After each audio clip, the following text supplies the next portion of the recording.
ഏലക്ക മിഠായി ഉണ്ടാക്കുന്നത് എങ്ങനെയാണെന്ന് നോക്കാം. ഇതിന് വേണ്ടിയിട്ട് 1/4 കപ്പ് വെള്ളം ഒഴിച്ച് 1 കപ്പ് പഞ്ചസാര ചേർത്ത് നന്നായിട്ട് ആദ്യം അലിയിച്ചെടുക്കണം. നന്നായിട്ട് അലിഞ്ഞ് വറ്റി വരുമ്പോൾ ഇതിലേക്ക് 1 ടീസ്പൂൺ ഏലക്കാപ്പൊടി, 1/2 ടീസ്പൂൺ ചുക്കിൻ്റെ പൊടി, 1 ടീസ്പൂൺ തരിതരിപ്പായിട്ട് പൊടിച്ച കുരുമുളക് പൊടിയുമാണ് ചേർക്കുന്നത്.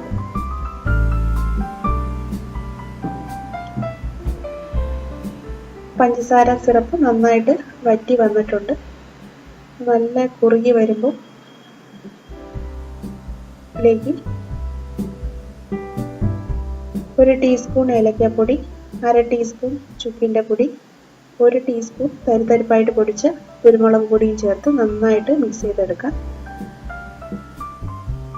നന്നായിട്ട് മിക്സ് ചെയ്ത് യോജിപ്പിച്ച് ഇതൊരു ബ്രൗൺ കളറായിട്ട് അലിഞ്ഞു വരണം. കട്ടയില്ലാതെ നന്നായിട്ട് അലിഞ്ഞു വന്നതിന് ശേഷം എണ്ണ തടവി വെച്ചിരിക്കുന്ന ഒരു പ്ലേറ്റിലേക്ക് ഓരോ തുള്ളിയായിട്ട് ഒഴിച്ചെടുക്കാം.